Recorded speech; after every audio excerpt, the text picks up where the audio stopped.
And welcome to the No Assembly Required podcast, a podcast where we talk about nothing. And this week, since Audrey Ember has abandoned us as she flees to the West Coast, we have a special guest. But in the meantime, we will introduce your two main hosts, the duo. First, starting with Romina with the good hair.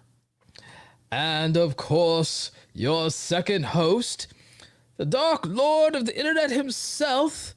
You know, sometimes he's got the swagger of a Slytherin, but he deep down has the beating heart of a Gryffindor in his chest, Roberto Blake.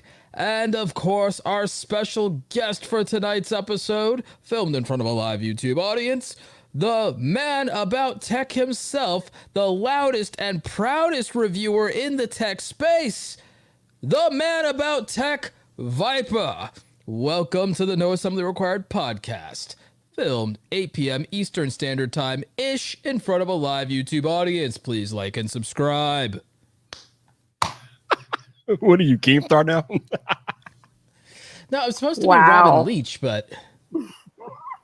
You come in here calling him I was supposed to be Keemstar? Robin Leach what from that? Lifestyles of the Rich and Famous. Oh, that what that was? Okay. Yeah. Oh. All right. Are you throwing shade right now?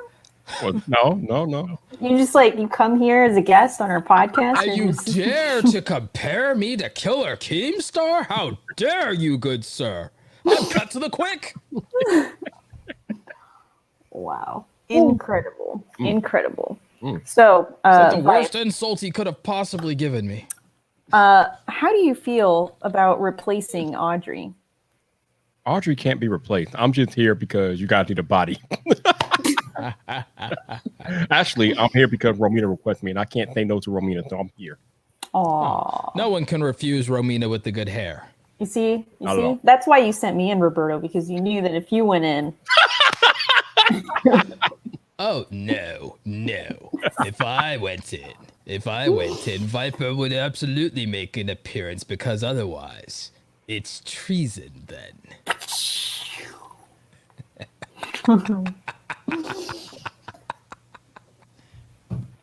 All right. Well, I guess today we're going to be talking about hype. How to be a hype beast. And I guess we have the hype beasts of hype beasts on the podcast with us tonight. Oh, he's making a face. He's like, are you talking about me? Well, he can also talk to us about things and people who are overhyped, because there's a lot of tech right now that some would say it's overhyped. Oh, There's also a lot of people in the industry that some might call overhyped. I don't know what's gonna happen. wow, What you think about that, babe? man. Sounds like the Emperor throwing some type of shade out here. Woo! Shots fired on a podcast. If I was saying, tell you how. I didn't say nothing. We're not even 5 minutes in. I know ain't even 5 minutes in, 3 minutes and 30 seconds, and the shots have been fired already. Woo! Roberto That's how we do it. No Assembly Required pod. But I didn't say nothing, dude. I ain't say nothing about nothing and nobody. But yeah, what are your thoughts right now, Vyyyper? We know that you're doing a massive amount of tech videos right now over on your channel, which we'll link in the description. And you're doing a lot of coverage, but also just a lot of commentary. You have all these tech devices rolling out. It's not even Techtober yet. Anything that you feel right now is just straight up overhyped in these products that are rolling out? I don't know if I would call it overhyped, but the regular Galaxy Note 20, the non-Ultra edition, it really shouldn't even exist. And people who listen to me know I call it a participation trophy. It's just there so people that can't get the big boy note, they can feel special. They can get the entry-level note. But in my opinion, having an entry-level note is almost like a slap in the face to hardcore note users that have supported this device over the past, 10 plus years have been on the market. So having an entry-level note is kind of like a slap in the face. Now, I understand it from a business perspective. I understand what Samsung is trying to do. They're trying to get more. I think it's a dumb idea. Okay, cool. We can talk about that. But I kind of feel like they're trying to get into a more broader, like average consumer market, because mainly the Note is a niche product. It's for a niche market for people who want the big device with an S Pen and things like that. But I guess the sales haven't been where they wanted, so they want to introduce another more watered down version of the Note to target to a more broader audience. And I just feel like it just doesn't belong. I mean, if you're gonna have a niche device, just let that device shine. You got devices for a more broader audience. You got the S line. You don't need to make the Note watered down like that. But that's where I'm at with that. Romina, thoughts? Listen, Romina. I had a whole conversation with Vyyyper about this on his podcast. I'm all about tech and innovation. You know, I'm transhuman, but I really do not care about tech news. Like everybody who's like, you know, this pixel's like off by like a centimeter and, you know, like all this stuff and like the notch and this and that. And I'm like, you know what? If it works, I'm buying it. Yeah, I get That's where I stand. Romina does not care. I just think it's a bad business idea, like you said, to take something that's supposed to be a specialty product and say, "Oh, we're gonna make an entry level." You already got entry level stuff. Yeah, it's called everything that's not the Note. Exactly. I agree. So we agree on that. The rollouts in terms of the console gaming market. Oh, do you really want to go? You want to have that discussion tonight? Do you really want to have that I talk? want to bring fire and brimstone. Oh, that's going to bring a lot of fire and brimstone. We have this discussion. Woo, well, it's interesting because there's a lot of chatter now that people are starting to believe that these next generation consoles aren't ready to be released, and they feel like they should be delayed until next year. Now, for one, I feel like Microsoft should definitely delay the Xbox Series X until next year, because their home run hitting game won't even be ready for another year. So they have no killer game to launch alongside the console. And it's kind of unprecedented per se to launch a console without at least a home run hitting game to launch alongside of that console. Right now, I feel like Microsoft has not given us any incentive, any reason to go out and purchase the Series X when it launches this year. Whereas Sony, they have all the momentum with Spider-Man. They got the momentum with Ratchet and Clank and other titles that might be available at launch. Sony has all the momentum, so I think it would be a mistake by Sony if they didn't launch this year. They got the momentum. Everybody, the ball is in their court. Final Fantasy gave them some momentum. What did the Switch launch with? The Switch launched with a Zelda Breath of the Wild and a few other games. I thought it took a minute for that to come out. No, that game was available at launch. And didn't that originally come out on the Wii U? Yes. Yeah, that was the Breath of the Wild was the Wii U port to the Switch. You are correct.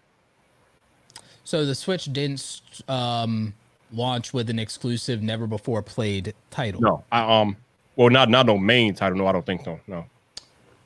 So it is possible to do it since like Nintendo did it with. I mean, it's possible, yes, but it's just I don't know. With the way Microsoft is going, it might not even matter because they seem to not give a monkey crap about the console stuff anyway. So I don't even know if they care. Romina, any thoughts on this one? Nope. Not a casual gamer, something that Romina can actually interact with. We got to get. Yeah, no, I'm trying here. I'm Romina, like, what I'm, do you want to I'm, talk to Vyyyper about? I'm in the middle of doing tweets, so that's what's Okay. going on my end.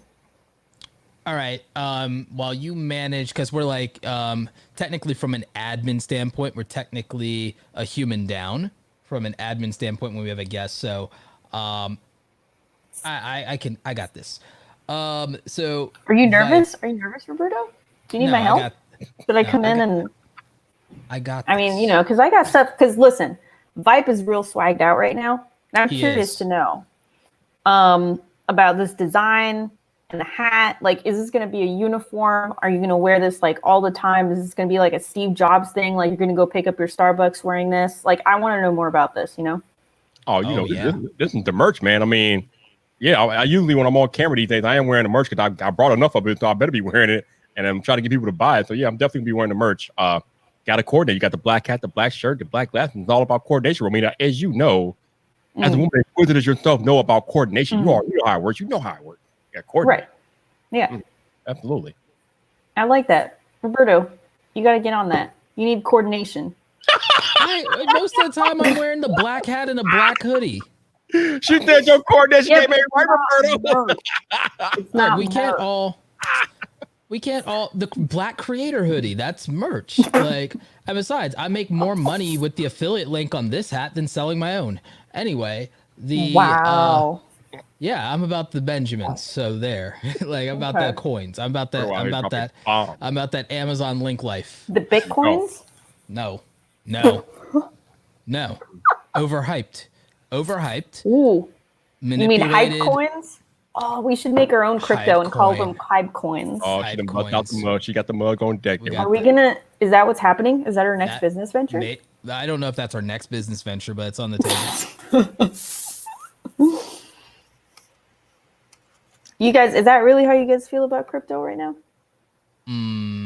I'm bullish on crypto just because every time some big influencer says something, price goes up, price goes down. Every time Trump tweets, price goes up, price goes down. Every time some publication or traditional mainstream media person writes an article, price goes up, price goes down. Hackers, when they hacked all the YouTube channels, price goes up, price goes down. Like, it's too freaking manipulated. It's manipulated more than the stock market at this point. And at this point, I feel like YouTube is manipulating the stock market. So, I mean, Right. yeah, Yeah. that's where I'm at. And I think about that kind of stuff too, because not even a decade ago, we didn't have the constant just Joe next door talking about the stocks that they're investing in and really influencing the buyers and the investors. I wouldn't call him an kind of- ordinary. I wouldn't call him an ordinary Joe, but I specifically feel that Graham Stephan single-handedly caused the Robin Hood gold rush. Well, so it's not just, by average guy next door, I just mean like anyone Yeah. who's got a YouTube channel, but it doesn't Yeah, versus necessarily some Wall mean Street they're bro. like, right. It's not necessarily, someone who's made millions off of the stock market. It's just someone who's dabbled, but then suddenly they're an expert because they that's got happening. a YouTube channel, right? That happened with crypto also. It's like you saw a bunch of these social media people that couldn't, like when Snapchat died, you saw a bunch of Snapchat influencers all of a sudden become crypto gurus. You remember that? Yeah. Because now they I needed a do. thing. They needed a way to brand themselves. You mean starting with Ty Lopez? Did he You do remember? that? Oh, Did he do that? did you not? Yeah. So No, but when, like he was already rich. So like, yeah, but when the thing started to really pop, he created a whole thing that was just, I'm going to teach you how to invest. I didn't in remember that crypto. because I don't really pay attention to It him was that like much, to be honest with you. podcasts, like a whole bunch of stuff. Like he had a Yeah. whole podcast that was just for that. I don't really pay that much. Like, interestingly, and the thing is, I'm not against him or anything. And I think he said some things that, like, I think of Ty Lopez in some ways could be considered DJ Khaled, because here's the thing. A DJ doesn't usually make original music. I mean, that's not what they're known for. They're known for making the best remix of something that was already dope, or they're known for cutting together a playlist, and what they did was they pulled the best tracks off the album and they mashed them together. Ty Lopez does much the same thing, in my opinion, where he pulls the best nuggets of much more successful or intelligent people, and it's like, okay, great, I read the entire book, so you don't have to. Here are the best tracks. Like, so here are the best pages, here are the best nuggets, here you go. When the DJ does it, it's a public service. When Ty Lopez does it, he's a scam. Now, I'm not saying that his other stuff is or isn't legitimate, or his courses or any of that, and I don't really care. I'm just saying that from a content standpoint, he's not the worst, but he's not really original, but that's fine. I don't think that reaction videos aren't original, and YouTube, the YouTube community doesn't seem to care, so. Vyyyper? Yeah, I was just going to ask Vyyyper, what are your thoughts on the whole guru stuff? Gurus. I mean, dude, the internet is the funny thing lately. Anybody that has like 10% about knowledge of a subject area considers themselves a guru. I just talked about this on Twitter yesterday. There's all these new Apple leakers coming out of the woodwork this year. They have no track record whatsoever, but They drop one little leak and they're like, trap me, I'm an Apple leaker. Like, no, calm down. You have no track record. We don't want to hear from you. Go back in where you came. Go back from whence you came. We don't want to talk to you. You don't have a track record. I don't trust anybody without a track record. So if you think you're a guru or you say that you're a guru, you better have a body of work behind you to back that up. Otherwise, I'm going to give you the hand. Like, no, give you the drink. Like, no, don't talk to me. No. That's why, like, I don't ever claim to be a guru. I just say, I just say, here are my stats and here are the number. Here's my body of work and here's my stats. And I've made 1,400 videos. I probably know something. Romina, great. Man, it's interesting. It's just, I mean, yeah. People. What's up, millennial musician? What's up, Connor? People want to be thing that's important, but they haven't put the time and the body work in to justify what they're trying to call themselves. It's like, no. Would you say that applies also to small YouTubers? Oh God, yes. You've been around long enough to know that how many of these YouTubers have a sense of entitlement. I mean, they make 8 videos or whatever. They make like 5 videos, and they think the world should bow at their feet. I'm like, no.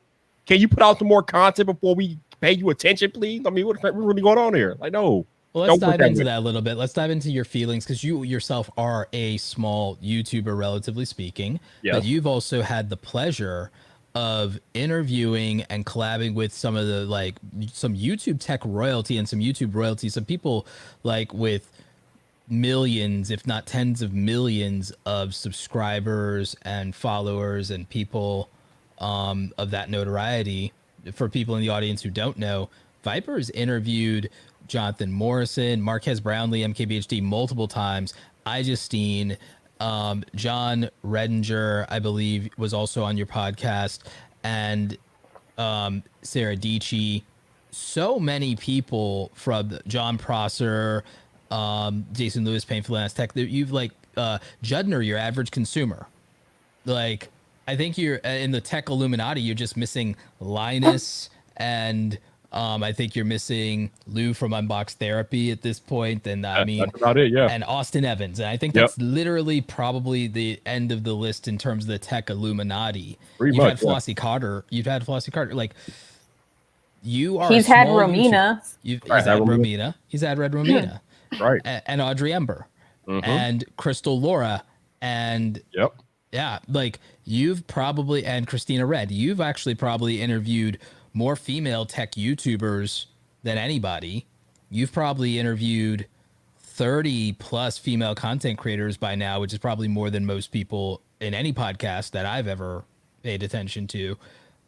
You've gotten all of these people with hundreds of thousands, probably between them, between all the interviews you've done.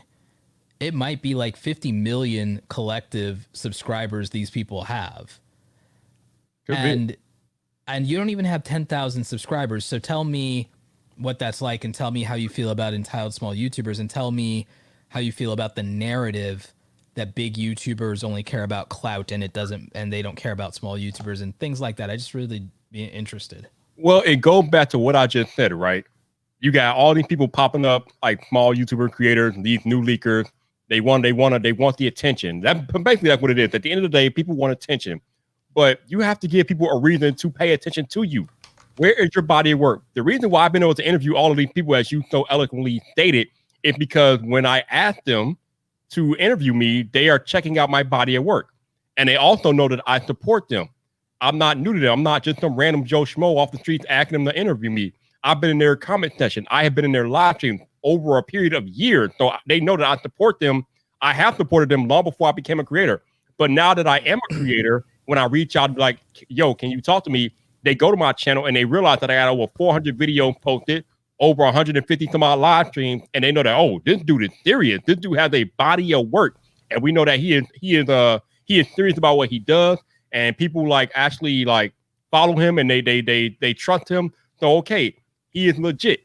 So because they go to my channels and they see that I have a body of work and I've been doing it over a long period of time, that tells them that, yes, we can trust him. We can show our face on his channel because we know that he's not going anywhere. He's not just going to stop making content because he's been doing it for such a long period of time, and he's been cranking out content month after month, week after week, so they know that he's serious. So again, if you're going to approach larger creators about working with them or collaborating with them, you better have a body of work, because like I keep telling people, they are going to vet you. They're not just going to collaborate with anybody. They're not going to come on anybody's live stream. They're going to vet you. They're going to make sure that you're legit. And then and only then will they be like, okay, I can work with you, or no, I can't work with you, or whatever. I think that's more than fair.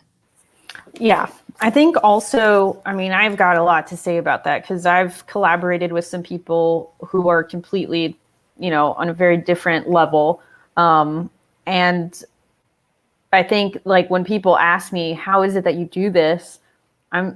It's always the same answer. I become friends with people. Just, you know, I mean, it's really, it's not that complicated. And if I don't become friends with that person, then I probably am not collaborating with that person, you know? And I think that if you are doing like a podcast, or you are delivering value to people, that's really the key, is proving that you are delivering value to these people. So then you can contact, you know, freaking Elon Musk, and he's going to say, yeah, because if you have a track record of delivering value to people, to these high level people, then yeah, why is he going to say no? You know, the question isn't yes or no, it's when. Yep. If you actually like somebody and you actually respect their work, absolutely. And if there's a reason to, because what people don't believe, and like, I'm not going to name anybody, but I'll tell, I can tell you guys, but like, I've turned down big collabs, you know, like, and I'm not saying that as a humble brag. I'm saying there's a reason to turn stuff down, even when somebody has the clout, is rich and famous. There's a reason sometimes where it's like, I don't think it's a good fit. Oh, now's not a good time, or just, thanks, but no thanks. There is a reason to turn those things down. And I still would have turned them down if I had less than 100,000 subscribers.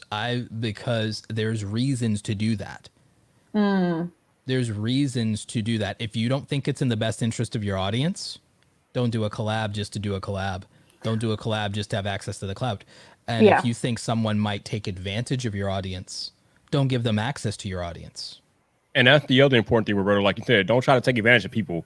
Every time I ask people to come on my live streams, on my podcast, that's all I'm asking for. I'm not asking to get a shout out on their channel. I'm not asking them to be on their channel. I'm like, will you come and have a conversation with me? And that's all I'm asking you for. I don't need you to do anything else. Will you have a conversation with me? And then they say yes or no, and we go from there. Absolutely. I think that lack of guile and that lack of like anything that seems untoward, I think that your transparency and your sincerity comes across. And I think it's the biggest reason why you get a yes out of people, is because I think it's obvious that you don't really want anything from them. For some of the people that I'm connected with in YouTube, it's funny. You won't see me necessarily on their channels because I don't ask them for anything. Yeah, I think that's kind of, I mean, some people might see that as a fault, but I don't really ask people for anything, really, ever. I'm just like, I'm here for a good time, not a long time. You know what I'm saying? I mean, the other thing is that it's all about being genuine too. Like, a lot of people want to work with these bigger creators because they see them as a stepping stone to get more subscribers and things like that. But at the end of the day, these are human beings that you're interacting with. They have thoughts, they have feelings, they have emotions. So treat them as human beings first, and then everything else will happen down the road. If you treat them like humans, you will get much better results than trying to look at them as large channels. Why do you think people dehumanize people that are more successful than them, whether it's somebody with a large following? Because you hear all the time where someone says, well, your opinion doesn't count, or that doesn't matter, or you're not thinking of it from our thing because you're a successful creator already, or you're a full-time creator already, or you're a big creator, or you're rich already, or this, that. What do you think about when people try to use somebody's success to delegitimize their opinion? I just talked about this on Twitter like last week or the week before last. It seems like, at least from where I'm looking at, it seems like once a creator hits over 100,000 subscribers on YouTube, people no longer see that creator as a human being. They see them more as like a deity or a corporation or something, because they're so massive. They are so successful. It's almost like, for whatever reason, like the general audience no longer sees that creator as an actual human being, because, oh, you're so successful, you make that YouTube money, blah, blah, blah, blah, blah. For whatever reason that they have, they want to just dehumanize anybody over 100K. And it's just kind of crazy to me, because at the end of the day, as we all know, they're still human beings. They're just very successful at what they do, but that doesn't make them any less human. I think that happens with anything that creates a dynamic of people feeling like a have versus a have not, whether it's that following or the money you make, or sometimes just the opportunities or things you get. Because I've seen people do that to you because of the fact that you have large creators in your ecosystem and you pal around with a lot of the quote unquote big YouTube gang. But also sometimes I've seen it happen when people come at you or other creators, regardless of size, because they got access to a device that they didn't, or they got, like, usually a phone in your case. Oh, boy. Like, you want to talk a little bit about that kind of thing? There is a world famous quote out there that anytime you talk about stuff like this, I immediately fall back on this quote. There is nobody hating on you that is more successful than you, because they don't have time to hate on you. So for all the people that are like trying to like throw shade at me or hate on my success or whatever, obviously they're not doing what I'm doing. They're not where they want to be in their own lives, and that's why they have time to hate on me. Because if you were doing better than me, you'd have no reason to hate on me or like look down on me. So those are people that aren't doing nothing with their lives, or they're not exactly where they want to be, and they see me making moves and making accomplishments and things like that, and they're looking down on me because, oh, you're doing this, that, and that. I'm like, well, if you worry less about me and more about you, you might be doing better, but you're not. So there you go. Nobody more this is successful than me has ever that like legitimately more successful than me. Not since like, not since I was like stopped being an employee anyway. Has ever like put my name in their mouth to disrespect me or to, because again, somebody who's got it like that don't got time for that. Like you said. But what interestingly though, if they do, then that just means that they aren't living their best life. In spite of all that, they still aren't enough with it. With all that, they're still not enough if they have to be bothered with you. Because I take it back to the remake of The Count of Monte Cristo, when the girl was talking about Edmond Dantes and was talking about Fernand. She pointed out that like when they were kids, Fernand got a horse, Edmond got a whistle, and Edmond enjoyed his whistle so much that Fernand couldn't enjoy his horse. He wanted Edmond's whistle because Edmond was so happy with the whistle. And she was explaining to the dude, I'm not going to be the effing whistle. Yeah. Like, you see what I'm saying? I'm not going to be the whistle that you boys compete over here. It's like, because you can't be happy with all of your accomplishments and all your prestige and all of your family's wealth. You still can't be happier and let the peasant be happy with his small comforts. Like, I'm not down for that. Mm-hmm. Yep. Crazy, man. It's sad. Roberto, I love that you just like pull out The Count of Monte Cristo just like from your back pocket. You're just like super cash. Like it's just like, oh yeah, The Count of Monte Cristo, of course. I'm about that. I'm about that Count of Monte Cristo life. I'm all about that. Hey, check it out. Creative Mind Industries in the chat says, "Oh my God, one of my favorite movies." I mean, that's Roberto right there. Look at that. That's what he does. Hashtag relatable. Who would have thought? I mean, Count of Monte Cristo is kind of like literally my own, in my own head, that's my own story arc. Wait. I thought it was a Social Network. No, you asked me what my, you asked me something about one of what movie. I asked on Twitter, what movie is most like your life? And you said Social Network. Yeah, the most like my actual life. I said the story arc in my head. Oh, okay. All right. I feel you. Yeah. All right. Let's ask Vyyyper this question. Uh-oh. Vyyyper, what movie do you think is most like your life? Reflective, you know what I'm saying? Oh, man. My life is not that exciting. I don't even know. What's a movie that's not exciting? I never really thought about my life with a movie, so I don't really have an answer off the top of my head. All I do is think about my life as a movie. I don't. It's got to be like something. It's got to be maybe something. Is there like a some movie that follows someone who does a show or something?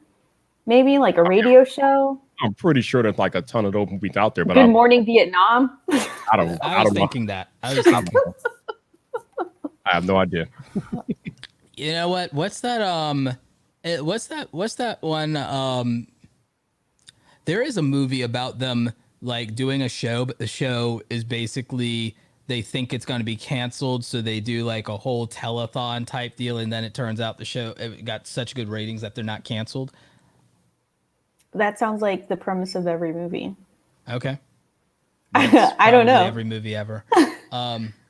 But that seems like that would be like Vyper's thing, and like Vyyyper is the like best YouTube telethon. I swear to God. Like this man goes on stream, and then like the super chats just like rain, just like I don't know about all that. I mean, but yeah, like you know, Roberto, I'm doing a live stream every day this month, so yeah, it's gonna be interesting. Ooh, you got to read that out loud, Vyyyper. I know what he's doing. Oh my God. Good morning. Oh, we love some Tim Cook. We love some Tim Cook. Love it. All right. Let's read some. There's something nice going on here. Let's go. It's off topic. Talk about this. Yep. Actually, why don't you read it, Vyyyper? You got a great radio voice. I don't know about all that, but so Hefe says, I don't say this enough. I got so much love for my man Roberto. His tips and advice have helped me improve the quality of life of my family. This is why I will keep advocating for his content.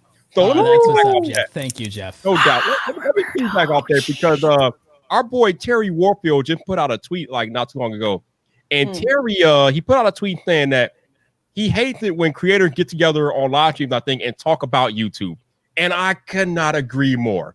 I absolutely hate talking about YouTube on live stream with other creators because my thought is the people don't come to watch us to hear us talk about YouTube. They don't care. They don't care. I don't care. They don't care. Like we can talk about tech, we can talk about anything, but once you start talking about YouTube and how your channel's doing on a live public forum, I tune out. Like I literally tune out because I hate it. Now I'll talk about it when Roberto's on the stream because that's an area of expertise. And obviously people want to ask him questions and they want to know what he's thinking about certain things that are happening on the platform. But generally, I hate talking about YouTube with other creators. Hate it. Well, I mean, that's why I went to Twitch. I went to Twitch so that I could actually be in live streaming form and hang out with people and be part of the community without having to like sit there and kind of like handhold the community or walk them through this YouTube thing. Like, no, can we just talk about stuff? Or like, can I play video games here? Exactly. Right. That's why I started Twitch, and it's been going good. And people have been donating. Twitch has been working out. I think I've made a whole $15. But I'm loving it. I'm loving it. I have like 250, 300 followers, and they're like the best. And it's like 18, 20 people in stream a lot of times. I'm like, which is good for Twitch. That's amazing. Like, it's hard to crack like. It's hard for like established streamers with like 3,000 followers to crack 20 people or even 10 people sometimes. I know people with like 1,000 followers and it's hard for them to get 10 people watching the live streams. And I like always have at least 10 people watch. So I'm super grateful. So like, I agree with you. It's nice. And that's why we even started this podcast, isn't it, Romina, to talk about something other than YouTube? Yeah, to just hang out. Yeah. Yeah. That's the one thing I noticed about you guys. You guys talk about anything and everything, and it's not usually anything to do with YouTube. And that's pretty cool that you have this outlet to do that. I like it. Yeah, usually we talk about aliens or like the end of the world. We talk about that a lot, actually. Like, it's a little concerning, but what the people really want to know right now, though, is where in the world is RedRomina? Because she constantly moves around the world. We don't never know where she's at. She's never in one place. So, Romina, where are you today? Where are you currently located? You don't have to go with like an exact location, but where are you? Should I give my latitude and longitude? you should get like a general state. That's cool.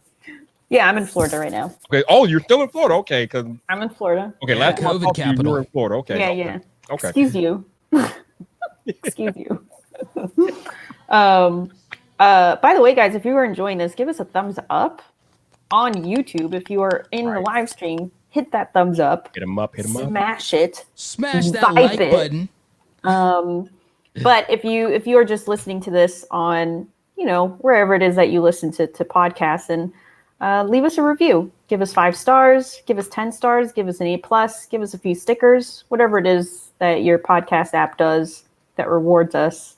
Be sure to do that because we appreciate it. Yes, Right. please validate us. And if you leave us a good review, we'll read it live on air, or we'll bring back Vyyyper just so that he can read the review. We should just get Vyyyper to like record for us all of those, and we'll just plug him in here. Yeah, we'll just do that.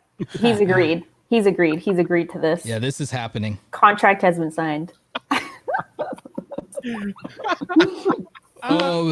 What do you guys think about the stock market bleeding red today? Yeah, what was that all about? Like somebody shivved it in the bathroom, and it's just like all over the floor. Yeah. Well, I don't really know. I don't know too much about stocks and everything, but I know Tesla has been on a high currently, so I guess it was time for them to come back down to earth a little bit. And I guess the rest of the stock must have came back to earth. I'll put it to you like this, Vyyyper. You remember how like Apple was like soaring after the split on Monday?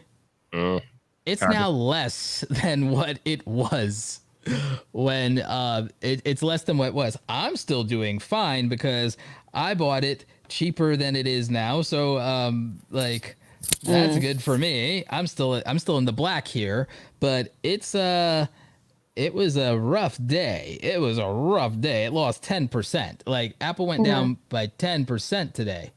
Then again, it wasn't just Apple. It was actually the S&P's 500. Yeah, pretty much all of the tech. The NASDAQ, all of it. Just like I think, what was it? The NASDAQ got hit by 700 points or some nonsense like that. Yeah. What the hell happened in the world today? Did like somebody die? Like what the hell happened? You know, since I have my trending on Twitter blocked, I have no idea. Why do you have that blocked? Because life.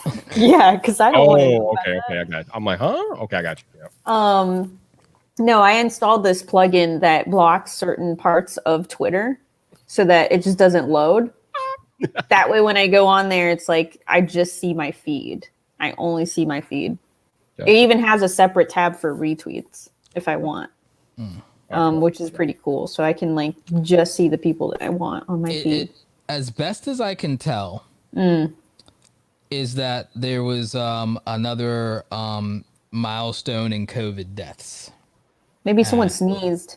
Oh, well, I guess. I mean, it looks like from what I can tell scrolling through Twitter right now in trending and in news, it looks like that because that's the only thing of note that would matter because the rest of it is just I don't think, BS. I really don't think that would really affect it that honestly, because it hasn't up until this point. No, every time a new one comes out, the stock market yo-yos. It's just not usually this bad, but like I've been investing during this whole time, and every time we hit a certain milestone, the stock market does this damn yo-yo.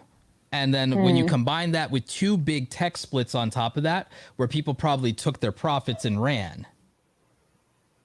I think it's just timing of 2 things hitting at the same time. I mean, that's my thought.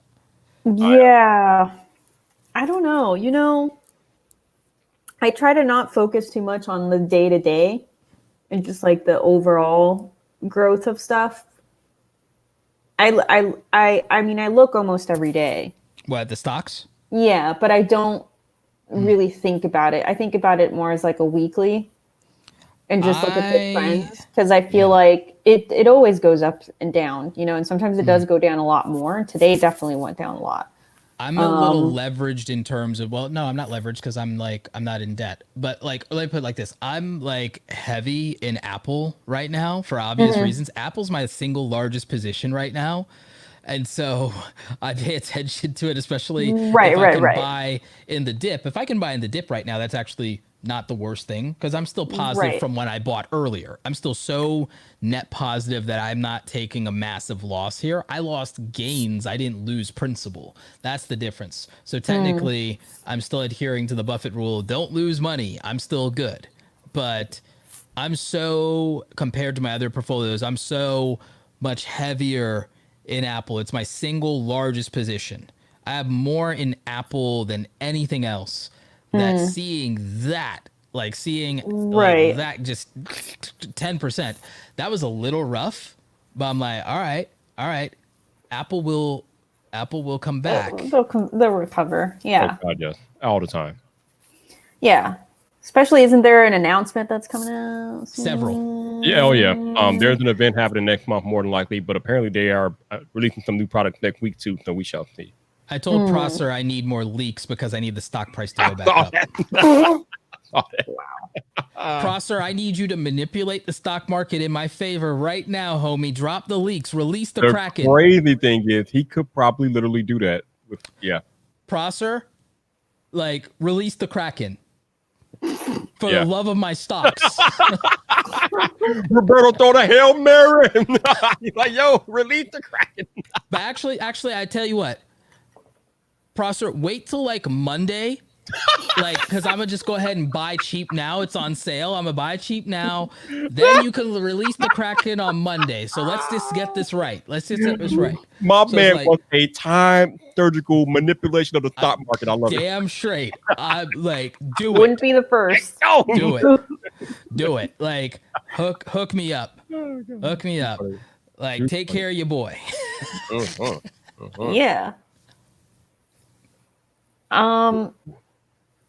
I don't know. I feel like it'll be all right. I mean, in the long run, I'm not too freaked out about it, especially the ones that I'm into. They're more like growth stocks and they've been around for a long time. I think Shopify is probably the one that's like newer-ish and more like, we don't really know where it'll go. I dipped out of Shopify and I did a put for when it goes under a certain amount so that I could put that money into Apple. So I dumped my 4 shares of Shopify to buy more Apple. So I dumped more than that. I dumped all of it. So it was like 5 shares. So I dumped $5,000 of Shopify to buy $5,000 of Apple. And I did it. Now, again, if you'd asked me on Monday, I would have been like, oh yeah, best move ever. Right. But it's not Monday anymore. Right. So you don't have any more Shopify? No, I got rid of it. Yeah. Temporarily, but I have a put order so that if it goes below a certain amount, I instantly buy. Yeah, I'm curious to see where it goes. But I think aside from that, like most of my other stocks are just, they've been around. They're companies that have been around forever, So it's like at this point, it's not like I'm not super freaked out about it. Vyyyper, what's the next $1 trillion tech company? Ooh. We know Apple is at $2 trillion. Microsoft, I think, is already over $1 trillion. So I think Microsoft right behind them. Apple, Microsoft, Google, and Amazon, I think. Amazon are already trillionaires, and the next, and now they're just racing for. So who's the second $2 trillion company now? They're just competing. Pretty much. They're just playing the play at this point. They've already won. It's like, all right, homies, you guys have won capitalism, and you just play into play. But who's next? Oh, you mean out of like a no-name company or unknown? Not no name, but like who's the next $1 trillion company? Because we got the big 4. How does someone make it into the big 5? Tesla. That was my first thought. Probably Tesla, but they're $500 billion. They're already $500 billion. Yeah, they're probably next because who else? Walmart. Yeah, probably Walmart. Adobe. Yeah, could be Adobe. Adobe's $500 billion now. See, here's who's let's look at contenders. I think the contenders are Facebook, Walmart, Tesla, and Adobe. Those are kind of and I think Netflix. Those are like your contenders. Those are the people with a $500 billion market cap now. So they halfway there. They're halfway there. So out of Walmart, Netflix, Facebook, Adobe, and Tesla, who gets there first? I wouldn't say probably. Obviously the immediate choice would be Tesla, but Adobe's making moves too. So Adobe's you can't count them out. Also, I just Googled this on Twitter. Apparently Intel is high on the list too. Although Intel is high up there, yeah. They've been having a rough patch lately. I don't know, but I know they just released AMD is smoking them. That's why. Oh, AMD is smoking. Oh, Samsung is up there too. I forgot about them. Yeah. Samsung is up there somewhere. Yep. Yeah, Samsung are probably on their way up there with the big boys at some point. Most people think it's going to be Tesla. I'm convinced that Walmart will be there eventually no matter what, but they go slow and they're like, they got a lot of moving parts. I think because Adobe is software and cloud and it's so integrated with Apple and Microsoft as it is, that Microsoft and Apple's success feeds Adobe anyway.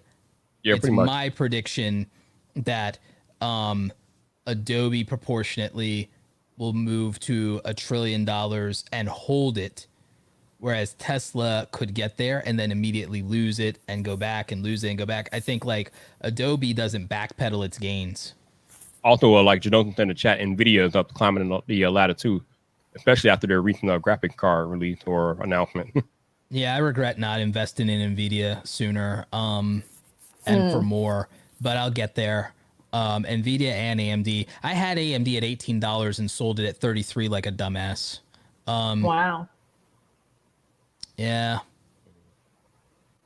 Hey, Romina, how is your Star Trek Odyssey going? Well, but since you asked, I did. Gosh, she crazy. I actually just completed Deep Space Nine. And I'm in the middle of watching Voyager, which I will probably finish soon. I think I have one more season, but I have a movie that I need to watch in between, I think. I always refer to my spreadsheet whenever I finish one of the things because... Man, you are not playing no games. You are just on it all. I respect that. I don't want to miss it. I don't want to miss stuff. I did break away from my spreadsheet to check out Lower Decks, which is the new animated series. Yeah, it's interesting. Have you seen the ads for that, Roberto? No, I have not. So you don't know anything about Lower Decks. Lower Decks is created by the same guy who did Solar Opposites.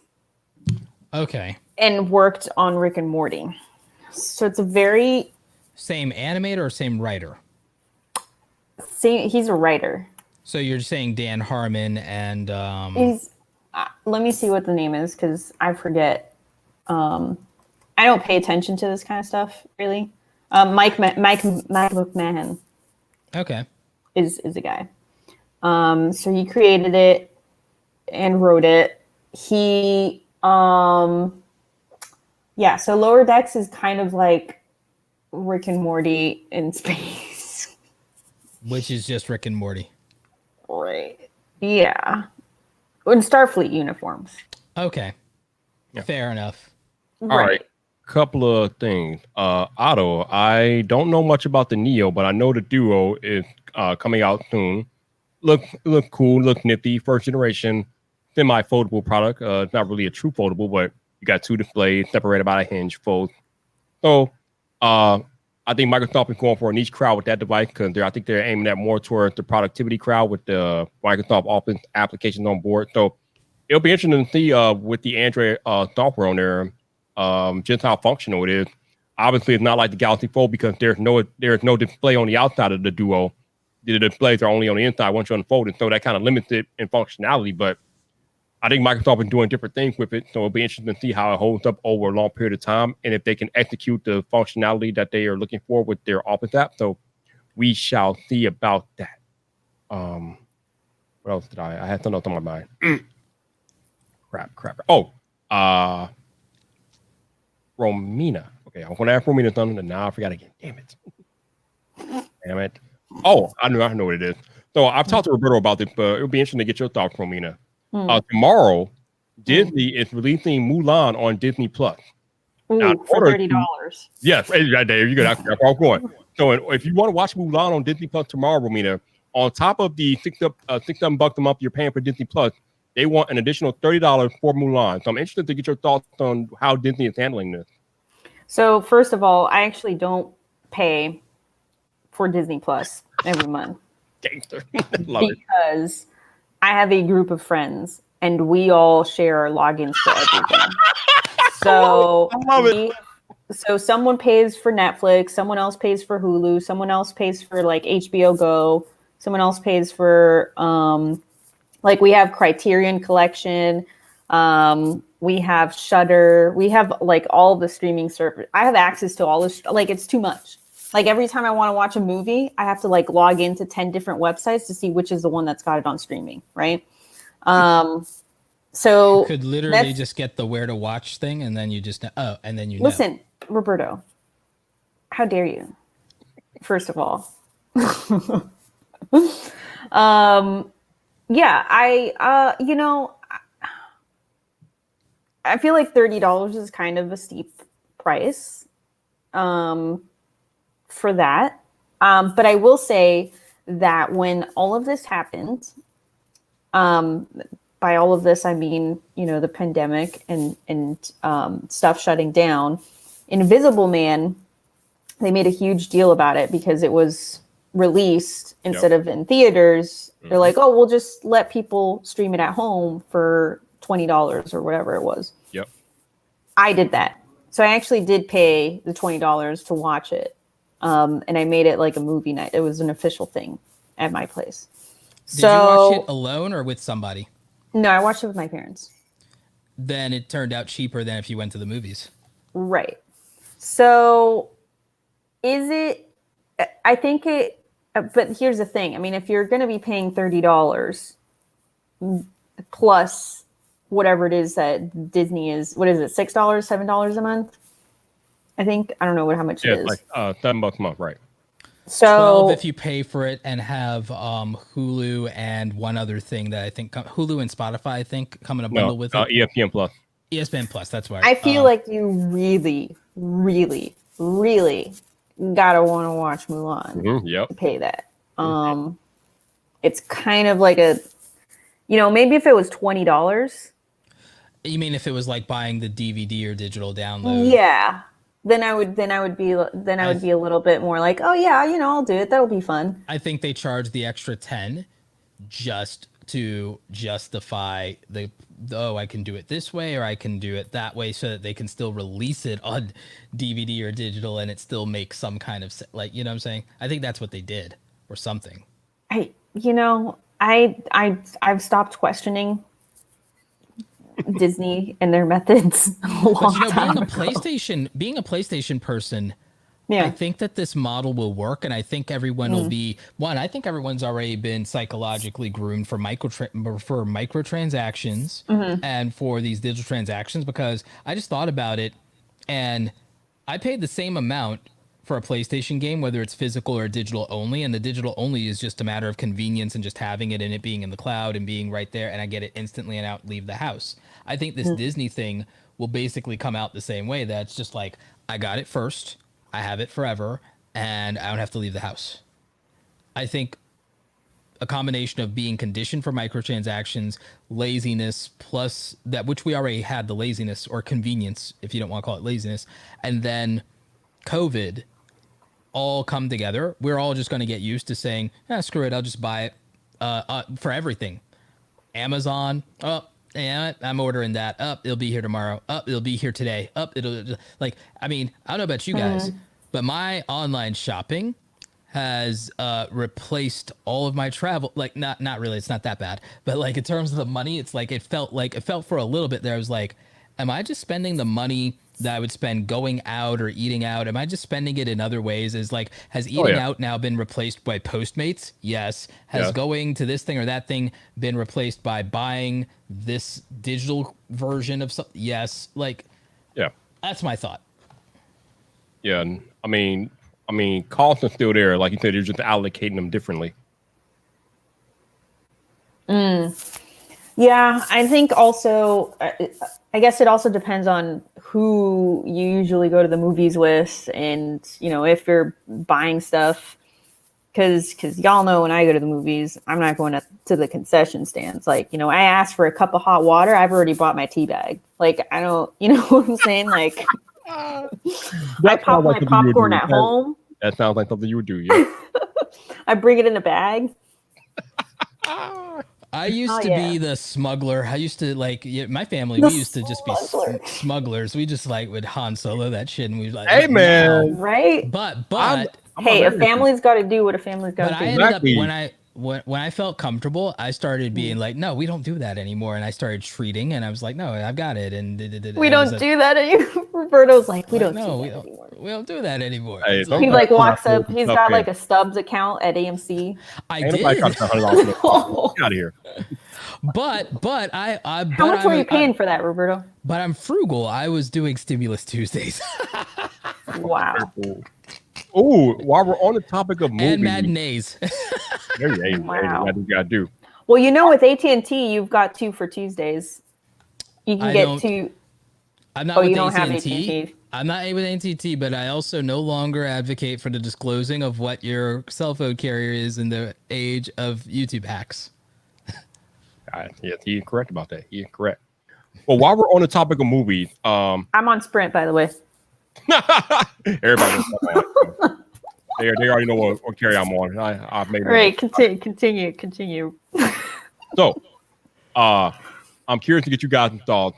There's movie theaters that are they're currently trying to open back up in the middle of a global pandemic. So I'm curious to get you guys' thoughts. Do you plan on going into a movie theater before the end of 2020? Either of you? Yeah. You are? I don't. Yeah. I don't either. I don't trust humans. I don't trust humans. There you go. No. Nah, it was already bad enough sometimes if you get in and they didn't clean the theater right.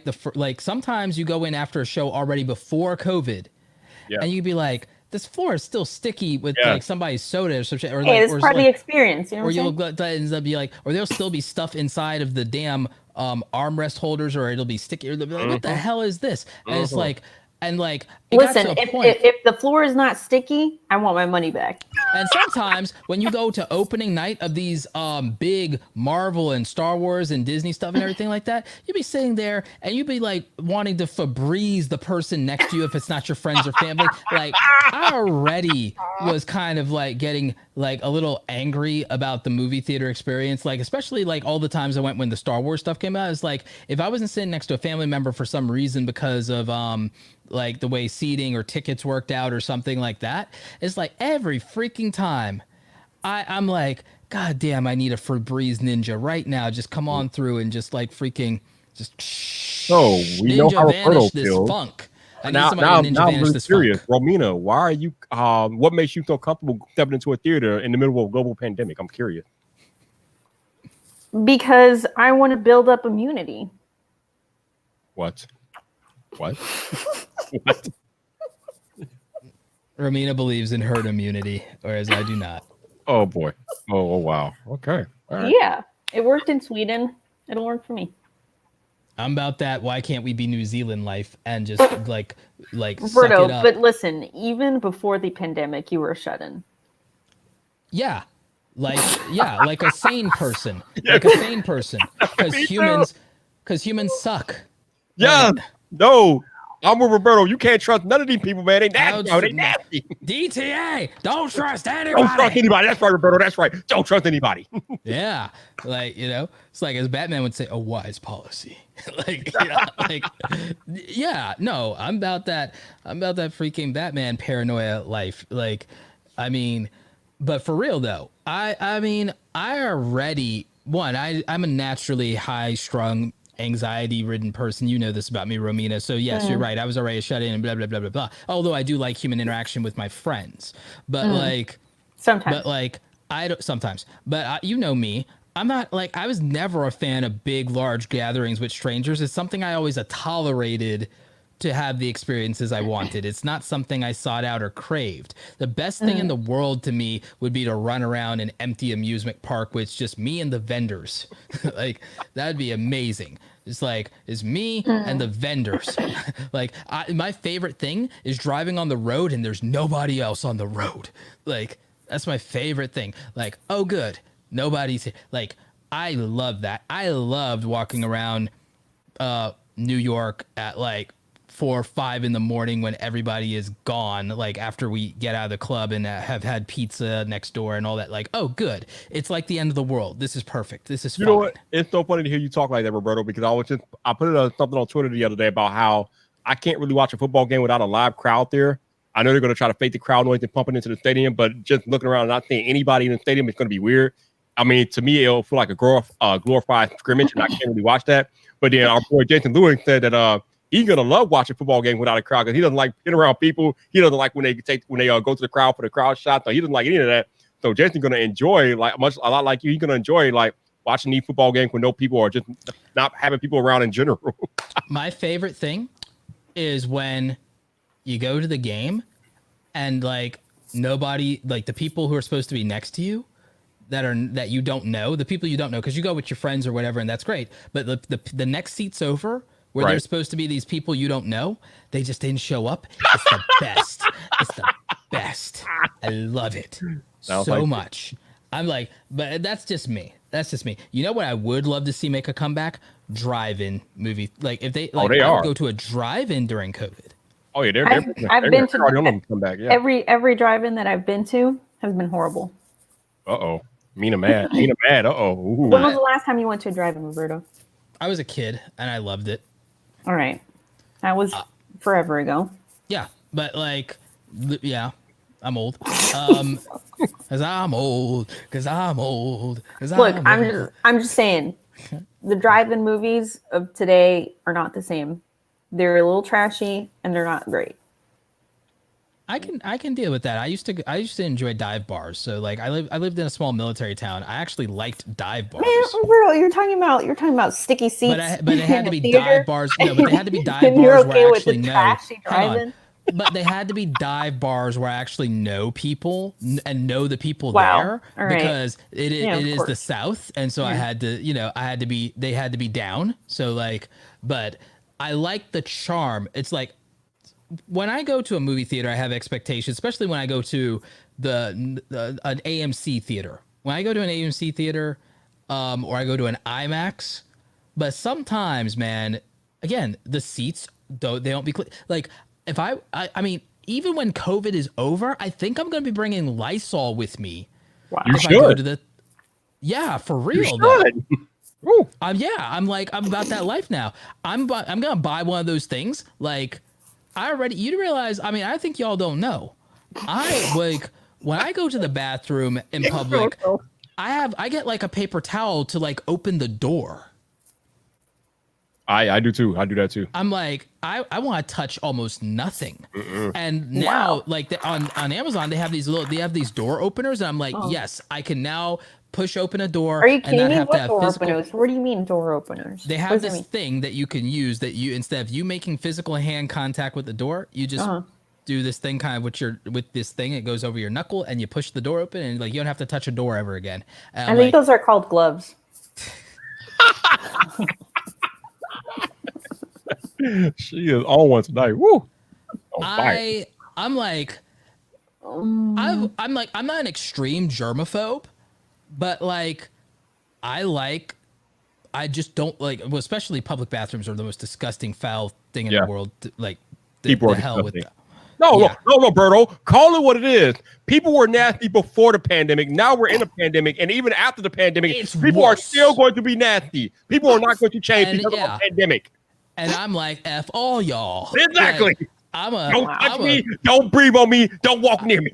Like, I'm going to come strapped with some Febreze and right. some Lysol for y'all ass. Like, have you considered becoming the next Bubble Boy?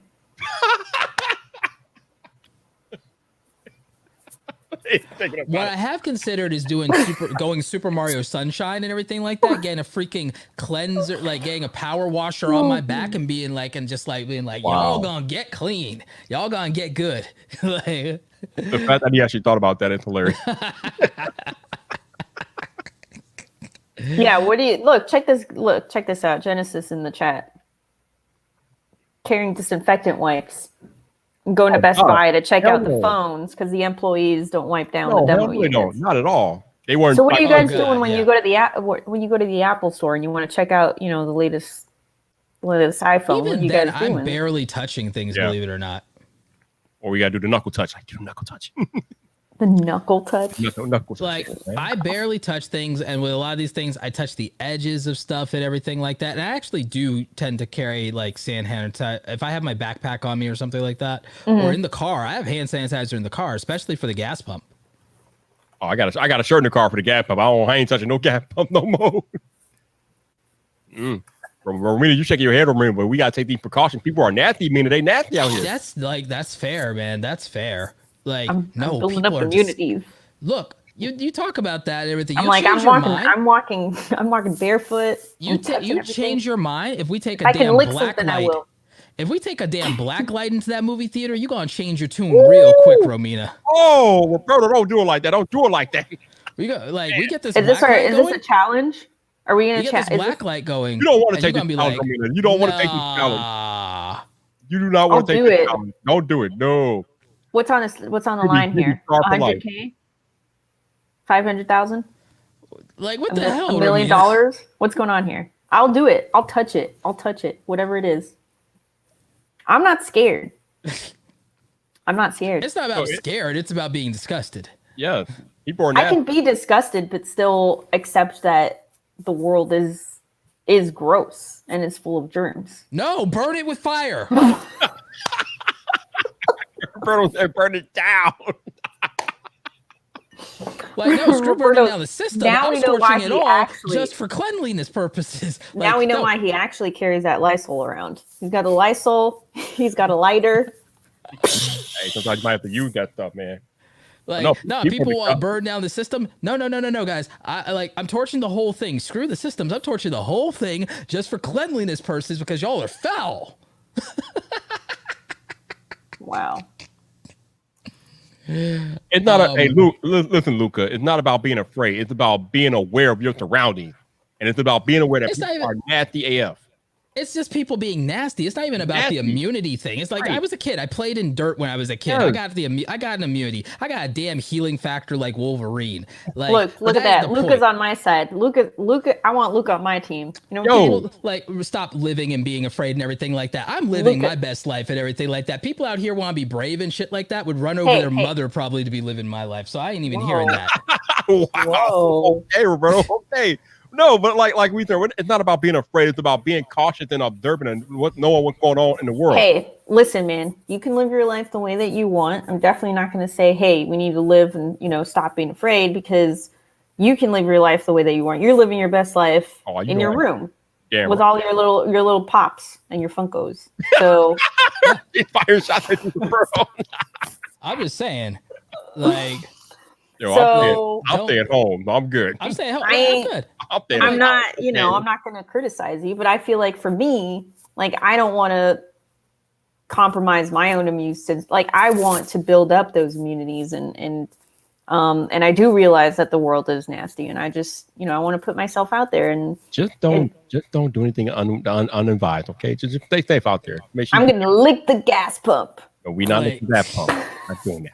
Not doing that. Like, I would rather, and here's the thing, you can live your life, because guess what? I'm gonna go when the Sony A7S III comes.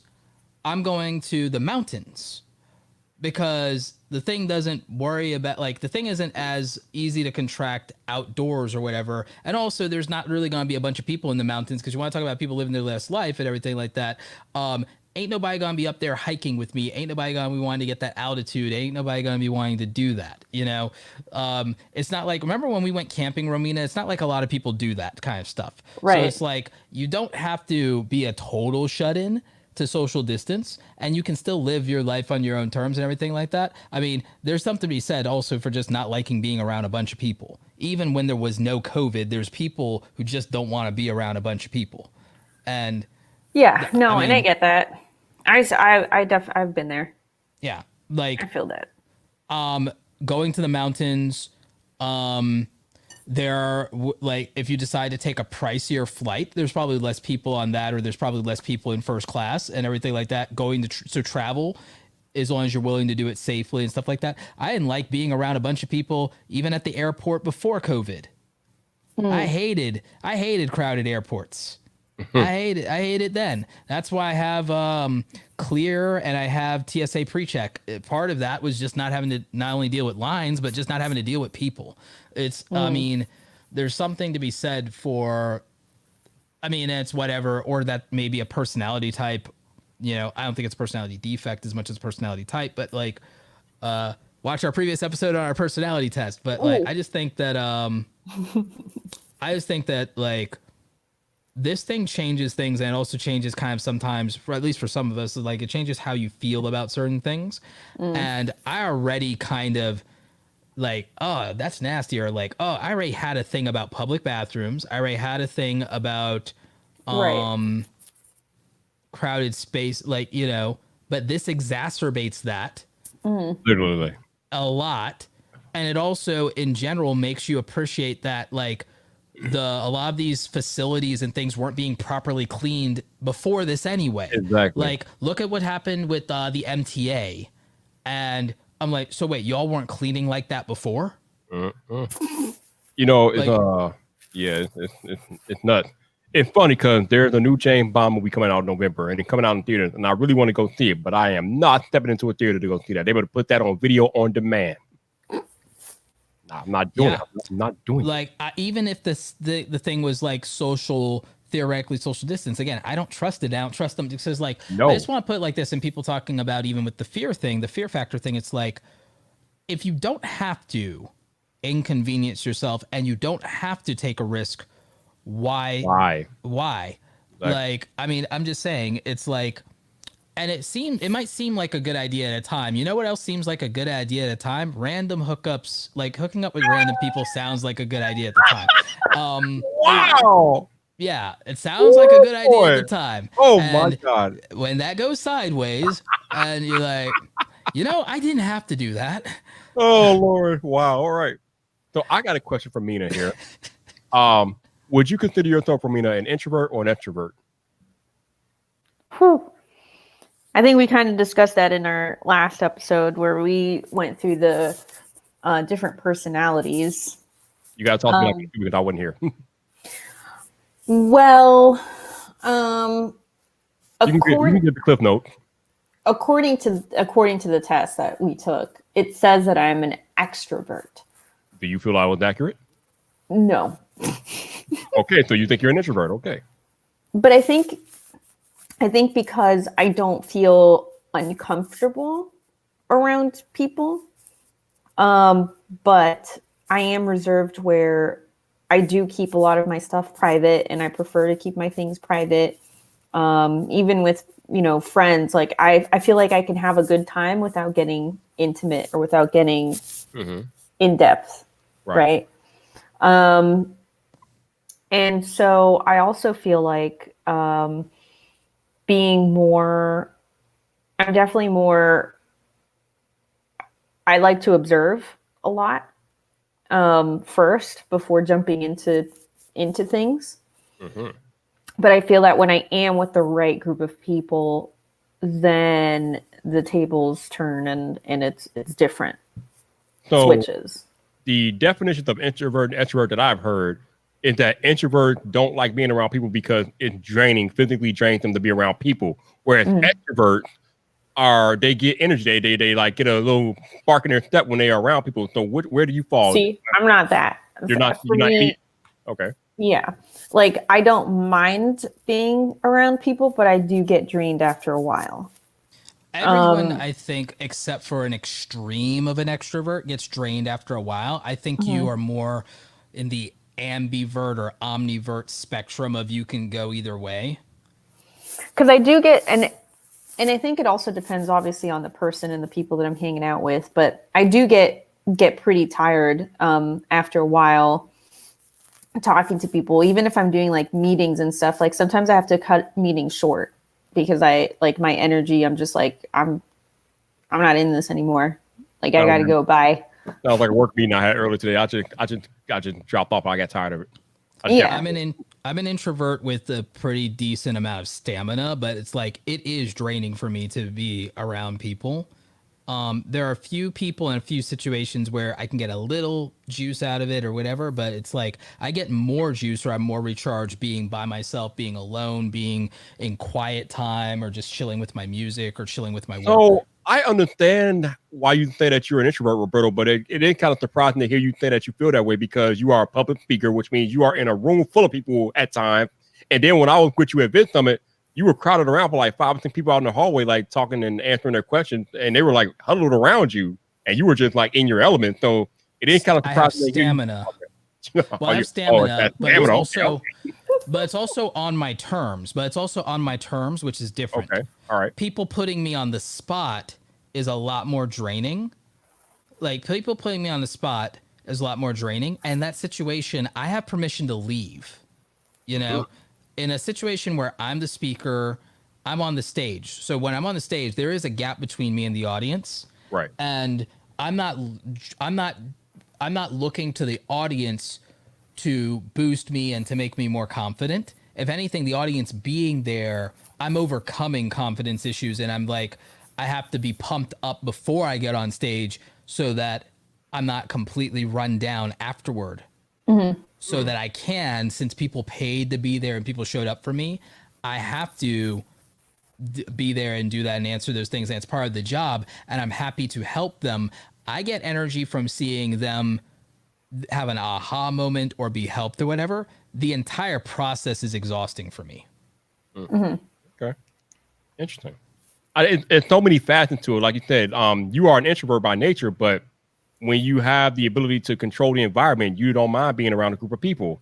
And I don't know. I mean, it's kind of weird for me because I know I'm an introvert because I don't like being around a group of people like that. But I can be around people, and I don't really feel like I get drained being around a group of people. But generally, I like being to myself and by myself.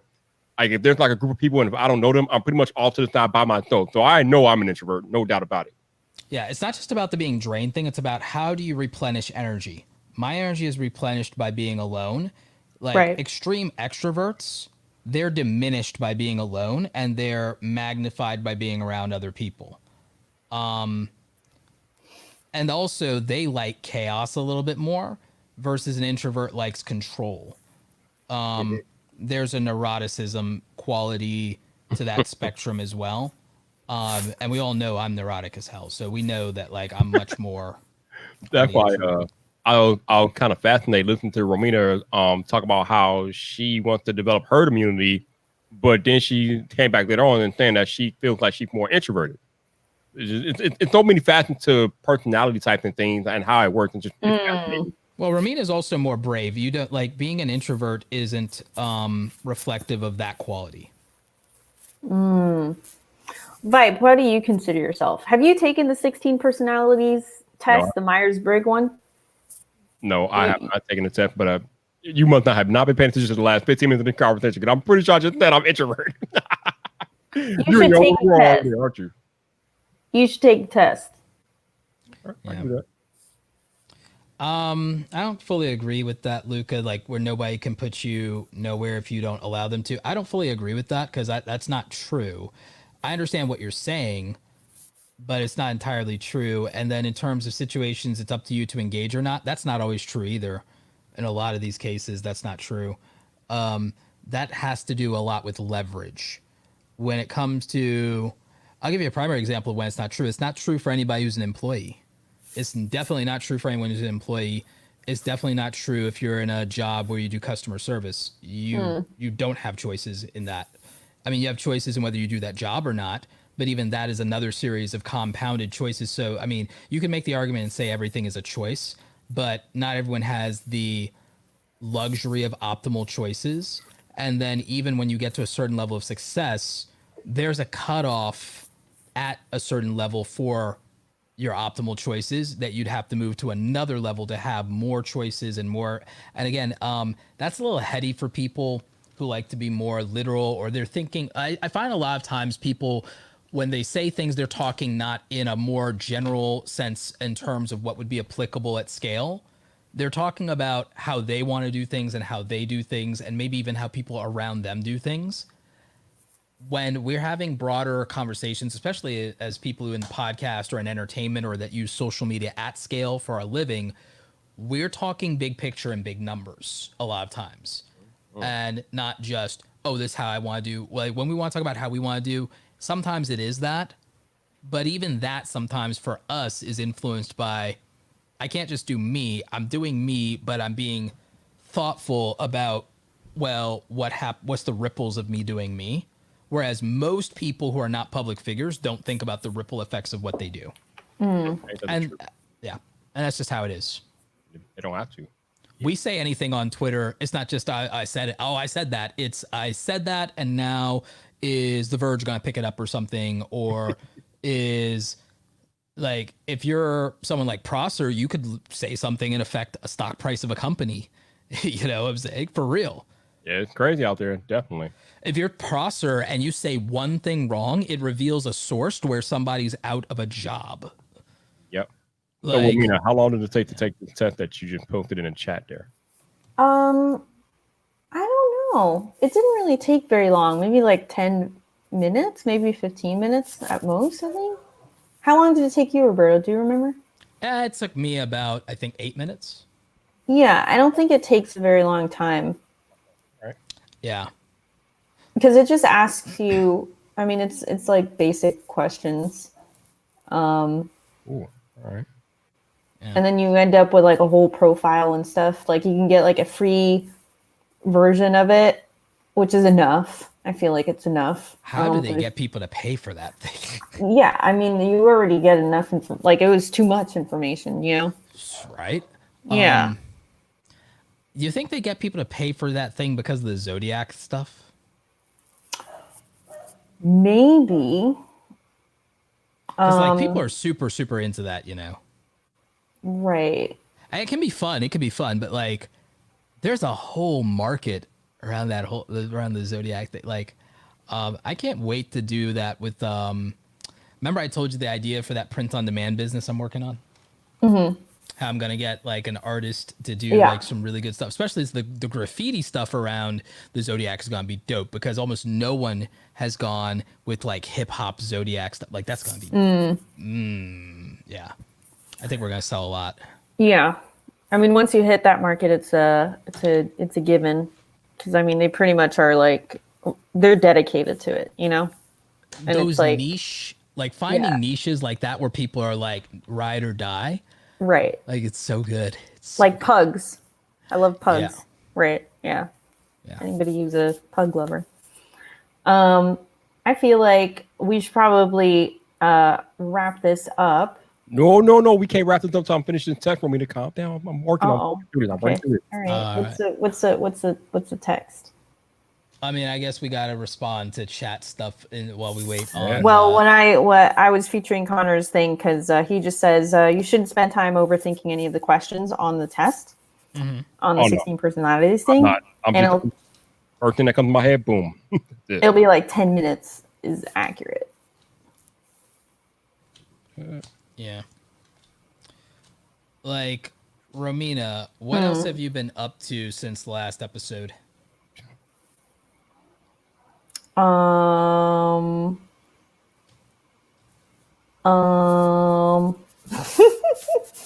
well, I guess there's some stuff that's happening with Create IRL, but I don't really want to talk too much about that because then you don't because you're in the middle of something with that. We're launching some stuff and it's gonna be pretty cool.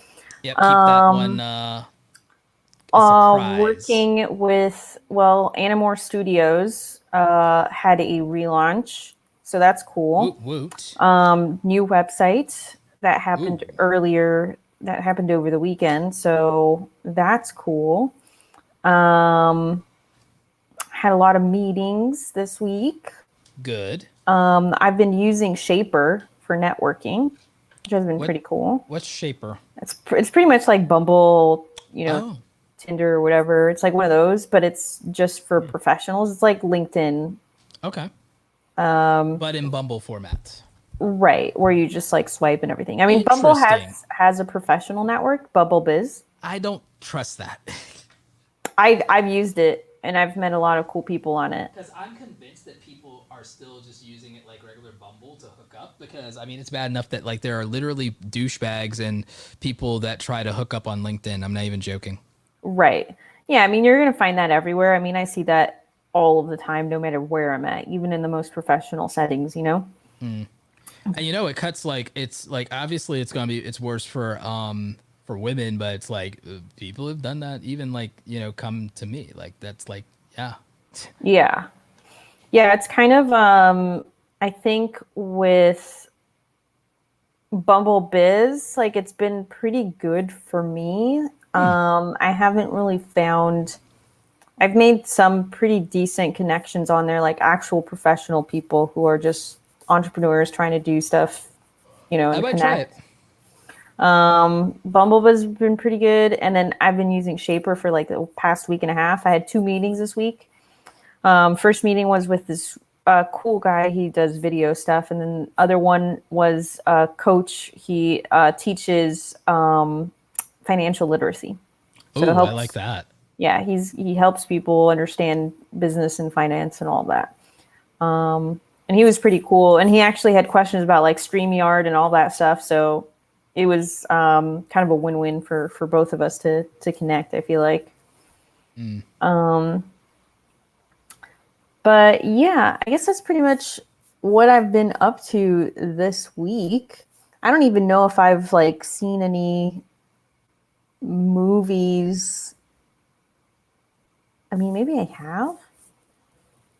I don't even know. I've been so busy with all the stuff that I've been doing with Create IRL and Animore Studios, and then also real estate stuff. But I feel like there's going to be more on that in 3 weeks. Ooh, I'm excited to hear about. I'm excited to hear about that when that goes down.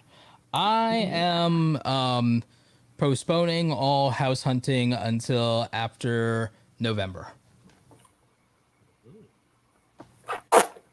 Probably a smart move. Yeah. One, the market, who knows what happened to the market. Right. And who knows what happened in general.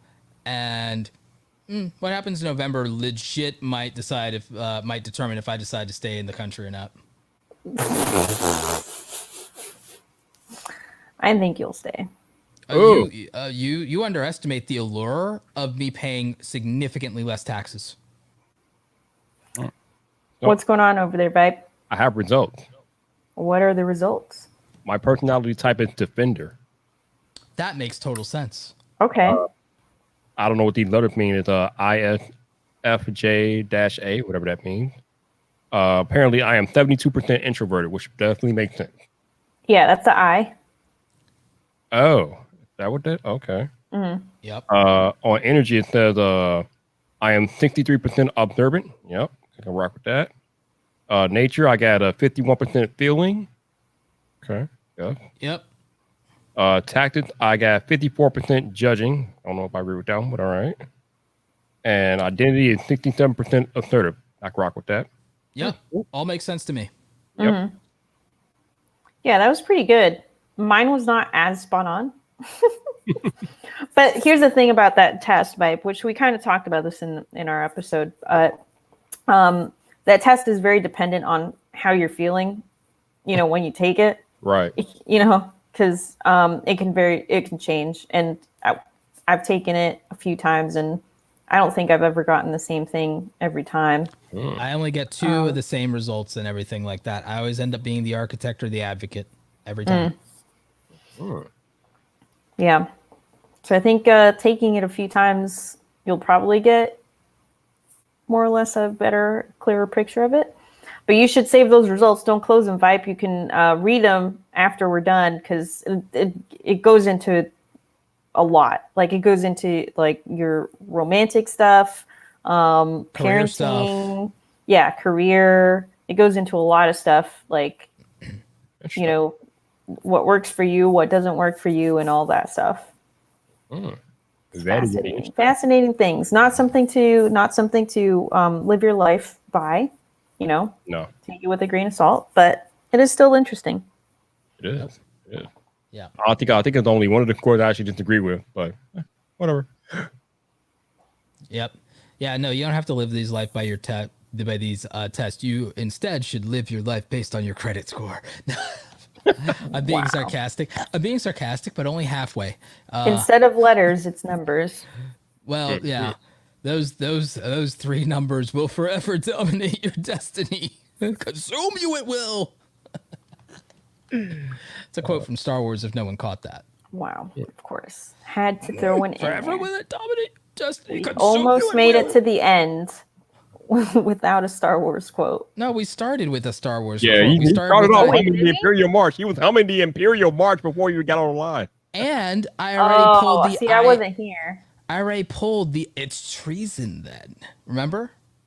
Oh. at the beginning? Like, You know what, Roberto? That was like ages ago. Friggin'. you mean an hour ago or less? Or You hour mean and an 15 hour and a minutes? half ago? Like, yeah. I mean, Listen.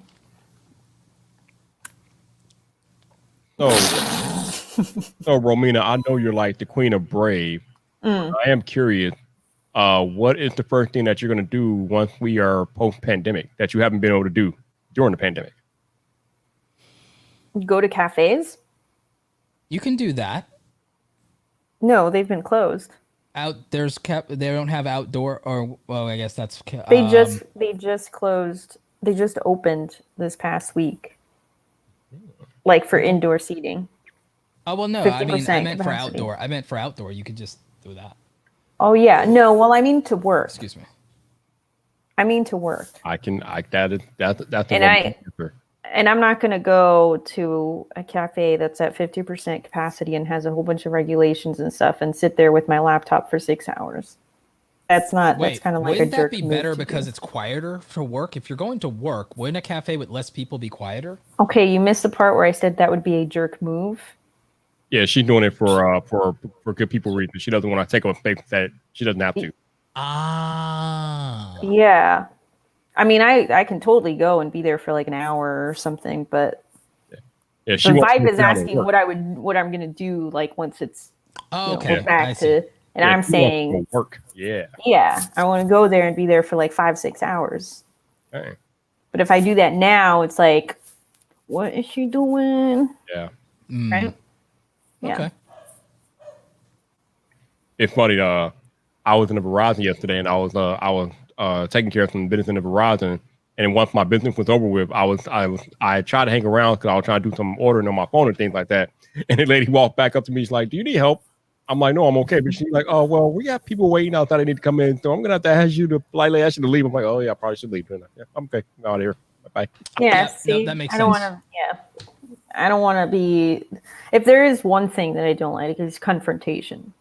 So I'd rather, if I can avoid it. That's another reason I don't like being around a large group of people. It increases the odds of confrontation. Yeah, if I can avoid that, then I will. And so, and I just like I imagine this scenario, and I just know that if I do that, that will happen. And So I think I know the answer already, Mr. Blake. But what are you going to do post-pandemic that you have not been able to do during the pandemic? I'm gonna host a conference. Okay, I thought you would say travel, but okay, that makes sense too. I'm gonna host a conference All right. of my own Cool. event, my own speaking event, where I will be in charge of things and I will decide how they go, and I will invite the speakers of my choosing and give them a stage on which they can grace the audience with their knowledge. So are we talking about something like on the order of a Vid Summit or something different? Something like when Vid Summit first started, maybe in terms of size and capacity, because it'll be first year, so it'll be a baby conference, obviously. Cool. But I might even just start doing workshops the way Chris Doe from the future did. I may not like get a whole facility dedicated to that, which is dope on their part. If I had the like real money, I would love to just like buy a warehouse like Mr. Beast, so I can just do like set up the whole place the way I want and do my thing, just like have a dedicated commercial space. Because I mean, their warehouse is amazing. Like that place is like freaking dream Mr. factory. Beast is about to change somebody's life. I just saw a tweet Again? posted earlier about yeah, I know, right? But he just posted a tweet earlier about how he's having a contact with like 4 small YouTubers. I guess they got to hold his diamond play button, and whoever is last, they get a shout out from him. Can you imagine getting a shout out from Mr. Beast as a small YouTuber? My God. I think it could go sideways. yeah, Really? That's a lot to live up to. It doesn't always work. There are people who blow up from shout outs and don't stick around. It happens all the time. That is true. All the time. And not only like, that, but then you have to live up to that in the sense that people are always going to try to validate, justify invalidate you and throw in your face. Yeah. right. And it's You're like, only oh, well, big you're because- only big because of this. Yeah. Yeah, we know that people still to this day do that to Sarah. They do it to Jacqueline. Like, It's rare, but people still think that Jacksepticeye blew up because of a PewDiePie shout out when, funny story, he got a small bump. And PewDiePie even called people out and said, no, he didn't blow. Jack did not blow up because of my shout out. My shout out did nothing. And PewDiePie himself said that, and people still spread this myth and this rumor about Jacksepticeye all the time that the only reason he's big is because PewDiePie shouted him out, when the story is that PewDiePie acknowledging him and shouting him out and then seeing it not do anything made Jack decide that he was going to work harder. He went quality and quantity. He went daily, but also stepped up and didn't do anything halfway anymore. And that's what did it. Boom. And that's what worked for Jacksepticeye. I understand what Mr. Beast, what Jimmy is doing, and like it can give someone a bump and it can give them a boost. Here's the other problem though. If someone's fan and audience, and this is also a young audience, think about it like this. I'll put it to you like this. Mr. Beast's own brother, his channel did not do what you would think or would hope, and he hasn't been able to really sustain his YouTube channel. And Mr. Beast is his brother. And the expectation, by the way, of the Mr. Beast audience that flowed to Mr. Bro just was like, this is watered down Mr. Beast content. If I want to watch, like, I could just watch Mr. Beast and have the real thing. There was, you see what I'm saying? Yep. If there's too big of a gap in the type of content, the expectations, the quality, and if the audience is fickle, a shout out is a very short-lived little boost, and it makes you feel good and it's your ego. And then there's a point where you may never be able to achieve on your own and keep on your own what came from that attention. And then you end up becoming one of these YouTubers that only chases shout outs and collabs because that's clearly the only thing that can keep your, and that's what happens to people sometimes. Some might call that a hype, because I'm trying to bring it back to the hype train. That might be a hype train. It's like she tried to call me hype. I see what you did there. It's a hype train, and the thing is, it's like, well, once the hype is over, there's no substance. There's no reason to be like, okay, now that this isn't popular anymore, there's no reason to be here. That happens sometimes. Good point. Yep.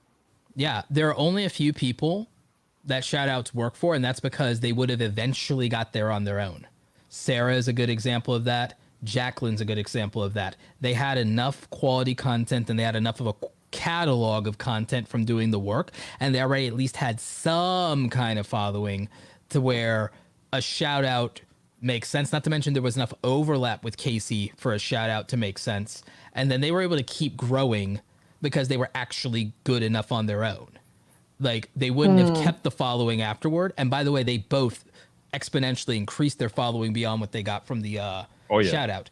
And you like Vyyyper, like there are a lot of people that got a really big bump off of John Prosser shouting them out, and they're not even making content anymore. You saw that. There are people who got shout outs from the creator of Awesome that don't even make YouTube videos anymore. They stopped recently, or they haven't in a long time. Yeah, I think there's a couple. There's a couple of them. Yeah, there's a couple of them. Yeah, and there's a couple of them that they got a bump, but they haven't really grown much since then. There's a few. Now, again, we got some rock stars out there who, you know, definitely kept growing. But there's a couple that, and yet you have accomplished, regardless of what the subs or views look like, you've done more than them. You've done more content. You've done more collabs. You've done more brand deals than some of these people. So think about that. Any brand deal per se. Well, you've done brand collaborations. Let me rephrase that. You've done brand collaborations. Yeah. I don't know. There's creators with 3, 4, 5, 10 times your following that haven't been able to bring Ridge Wallet to the table.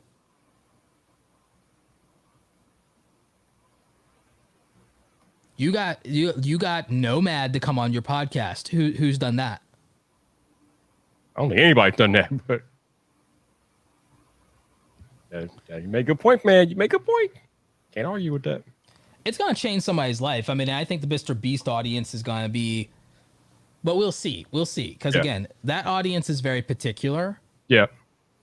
And they like what they like. Yeah, you make a very good point though. Like they're used to that over the top, just out of the world content from Mr. Beast, and whoever gets that shout out, they got a high tall order to live up to, because if they don't like Roberto said, basically you're talking about he has like 40 million and most of them are children, and you got to entertain children, and if you can't entertain the children, then it doesn't really matter. They're gonna go away anyway. It's almost like being on a YouTube creator on the rise, you get that bump, but then once people get tired of your content, or if it's not what they signed up for, bye. He's the type to where I imagine he will coach these people and he will try to help them, but you know that they may or may not be receptive to the coaching. And even then, they may, even if they're receptive, they may not be good at executing it. They may not be good. Sometimes, I mean, I don't mean to sound a certain way. Sometimes people are small for a reason because it's not their time yet, because they haven't put in the chops yet. They haven't gotten the skills yet. They haven't put in the hours, the sweat, the sleepless nights, the long days. It's earned for a reason. Mr. Beast was a small YouTuber for 7 years for a reason. And it's because he said himself, the content wasn't that good. Like back then, there's a reason. And you look at any big YouTuber's journey. Yeah, there's a reason that PewDiePie was a small YouTuber when he was a small YouTuber. No doubt. I think we better get me out of here, though. She looks like she's ready to go. Yeah, I'm pretty much done. I'm done. Well, we're actually like 40 minutes over what our podcast is usually. Well, you need to realize for me that when you ask me to be on a podcast, they tend to go long. You know how I do. Yeah, no, that's cool. I let it happen. But thank Vyyyper, you guys. You should check Vyyyper. You should check Guinness Book of World Records to see if there's a world record for most most live streams on YouTube collectively over a certain amount, because there's like obscure world records, and you might have one. You might have the most live streams that went over 8 hours or more, or something like that, or over 6 hours or more. You like total. I don't know, man, because there are gamers that do this stuff for a living full time. I'm pretty sure they don't stream for more than, most of them don't stream for more than 4 hours at a time. They can't, because a lot of them, even with being full time, they have to do other things as full time creators that don't let them stream for more than 4 hours. So in terms of the most overall streams over a certain amount of time, you might have the just check. You might have the Guinness World Record. Maybe. Well, once again, thank you guys for having me. I appreciate you. Do you have an outro, Roberto? Ooh. I did. I have to remember it. All right, Roberto's gonna remember the outro. But I have one last question for you, Vyyyper. Sure. Is yellow your favorite color? Black is. I see. Is yellow your second favorite color? Yes, I like the combination of black and yellow. You are very receptive. Yes. Look at that. That's the observant in my personality. The observant. There you go. Awesome. All right, Roberto, do you have an outro for it? Or do I need to keep stalling? I just need to give me blink once for stall, blink twice for. Oh, okay. All right. Well, so let's continue talking about your merch. Well, if you go to It's an interesting font choice. Was there a psychology? Was there a reason behind this? What's a font that you chose? I ask about that because I made the shirts on Teespring, so I was like going up and down their fonts, and I just happened to catch one that looked kind of futuristic and cool, and it was this font. I think they call it ethnocentric or something like that on Teespring. So I'm like, yeah, I'm digging the font. So yeah, font is awesome. And is there a reason that you have 3 Ys? Yes, there is a very good reason. So, growing up, I watched wrestling, WWF, WWE. Right now in the WWE, my favorite wrestler is Randy Orton, whose nickname happens to be Vyyyper. The reason why there's 3 Ys in the name, because obviously VIPER is already taken, VYPER is taken, and astonishingly to me, VYYPER was taken as well on YouTube. So I had to go out to 3Y before I found something that was not taken on YouTube or anywhere else. So that's why we got 3 Ys. I just want to know, Vyyyper, if you had run into another account that was with 3 Ys and then 4 Ys and then 5 Ys, I just want to know at what point you would have said, okay, I need another name. Like, was it 6? Like, what's the cutoff? I guess the world will never know. Who knows? I don't know. All right, Roberto, did we give you enough time, or do I need to start talking about other? I think we are good to go here. All right, take us out then. Thank you for listening to the No Assembly Required podcast, a podcast where we talk about nothing and where Audrey Ember has abandoned us. Please like and subscribe, and please be sure to leave us a review everywhere podcast may be reviewed. And don't forget to let Audrey know that it's the Audrey is over party now, but she will hopefully be back next week, and therefore we will have to tease her about it then. Thank you so much for listening. No viewers were harmed in the filming of this podcast, only the feelings of my co-host and our special guest. Please, everyone, give a round of applause for Vyyyper, the man about tech. His links will be in the show notes for your pleasure. And of course, say goodbye to your duo of regular hosts, since Audrey has once again abandoned us. And so give it up, ladies and gentlemen, for Romina, the last unicorn. And of course, your favorite host, the Dark Lord of the Internet himself, the Senate, Roberto Blake. Thank you for listening. We will see you next week at 8 p.m. Standard Time-ish on Thursday. NARP.